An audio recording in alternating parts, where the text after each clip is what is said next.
Establecemos comunicación con el doctor Tito Garza Onofre, investigador del Instituto de Investigaciones Jurídicas de nuestra máxima casa de estudios de la UNAM. Doctor, como siempre, un gusto el poder platicar contigo. Y de entrada te pregunto, buenas noches, ¿qué esperar mañana de la Corte en el análisis y la discusión de este proyecto del ministro Juan Luis González Alcántara Carranca?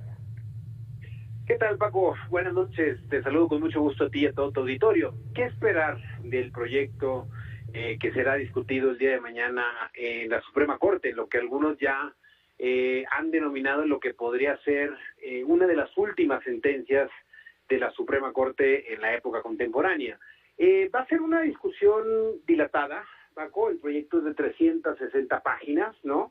No se va a resolver el día de mañana, ¿no? Mañana podrán empezar la discusión, pero lo cierto es que para llegar a una votación sobre el fondo del asunto y sobre la determinación final del mismo, yo creo que habrá que esperar unos cuantos días. Eso es lo primero que podemos decir. ¿Qué también se puede esperar? Pues que sabemos que ya hay 3 ministras que han adelantado posiciones, ¿no? Que son las tres últimas ministras nombradas por el expresidente Andrés Manuel López Obrador, en el sentido que ellas han verbalizado que la Corte ni siquiera tendría que discutir ese caso. Sin embargo, como son minoría, se espera que el bloque mayoritario empiece la discusión y determine alguno de sus alcances y alguna de sus cuestiones más problemáticas o más técnicas. En ese sentido, yo creo que va a ser una discusión interesante técnicamente para el gremio de los abogados. Esto durante muchos años se ha esperado si la Corte se puede pronunciar o no de manera clara sobre las reformas a la Constitución, sobre su inconstitucionalidad, y en ese sentido creo que habrá que esperar para los pronósticos. En caso de que se consiga la mayoría, de que un bloque de 8 ministros eche por los suelos algunas partes de la reforma judicial, también habrá que esperar cuál va a ser la reacción del poder político. Hoy en la mañana la presidenta Claudia Sheinbaum dijo que ya tenían un plan en caso de que sí y en caso de que no. A ver, en ese sentido, Tito, doctor, ¿cuál sería tu visión? A ver, invalidan y el legislativo y el ejecutivo, como lo bien lo mencionas, no acatan la resolución. ¿Qué sigue?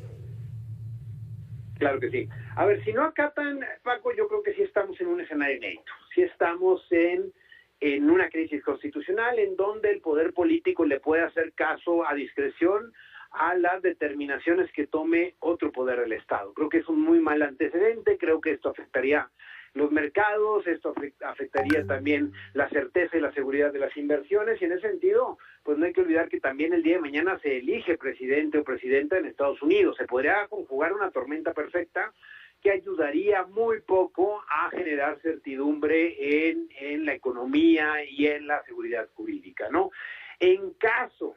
Ahora bien, en caso de que se respete la voluntad y la autonomía de los ministros de la Suprema Corte, la presidenta ya ha anunciado que tienen un plan, no dijo que no está enseñando sus cartas, pero yo creo que conforme lo que hemos visto en los últimos días, Paco, yo creo que el plan es muy obvio. El plan sería enviar otra reforma a la Constitución, ¿no? Enviar otra vez una reforma judicial, una reforma judicial que la pueden hacer en un lapso muy breve de tiempo. Hemos visto lo que pasó la semana pasada con otra reforma respecto a la supremacía constitucional, en donde la Suprema Corte ya no puede pronunciarse sobre la constitucionalidad de las reformas a la Constitución. En ese sentido, conociendo los tiempos, las prisas, la manera en cómo han legislado, me parece que en caso de que la presidenta, ojalá, acate la reforma judicial, que la sentencia de la reforma judicial, creo que podríamos estar en un escenario de esperar una nueva reforma que podría ser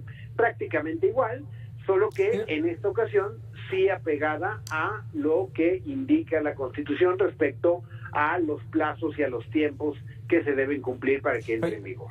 Oye, Tito, ¿no crees que en este caso el Ejecutivo y el Legislativo, por supuesto, aprovechen, así lo veo yo, aprovechen esta salida política, algo que puede generar una sacudida en el país? A ver, yo creo que es un ganar-ganar, Paco. O sea, ¿sí? Ojalá lo aprovechen.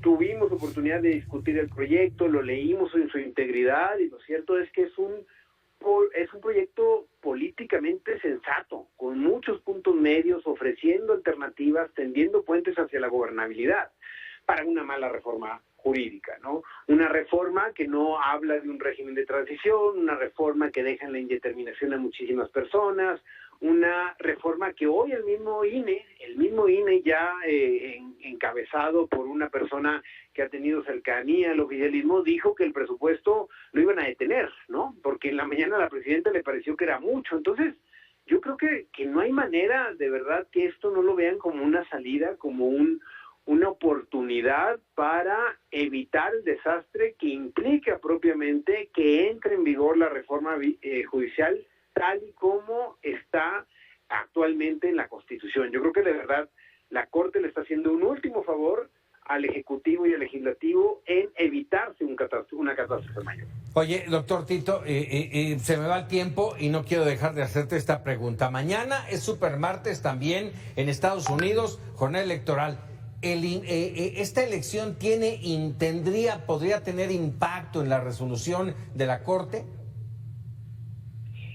Yo creo que tendría que ser de manera posterior, mi estimado. Yo creo que los resultados de la elección estadounidense los conoceremos ya entrado la noche o igual también pasando unos días. Entonces, yo creo que se puede conjugar una tormenta perfecta, pero de forma posterior. Una vez que la Corte resuelva y viendo quién gana la elección estadounidense, viendo el tipo de cambio, yo creo que se vienen varios problemas en la semana en donde necesariamente la presidenta, creo que lo que más conviene es entender que la certeza jurídica es un valor fundamental para la democracia.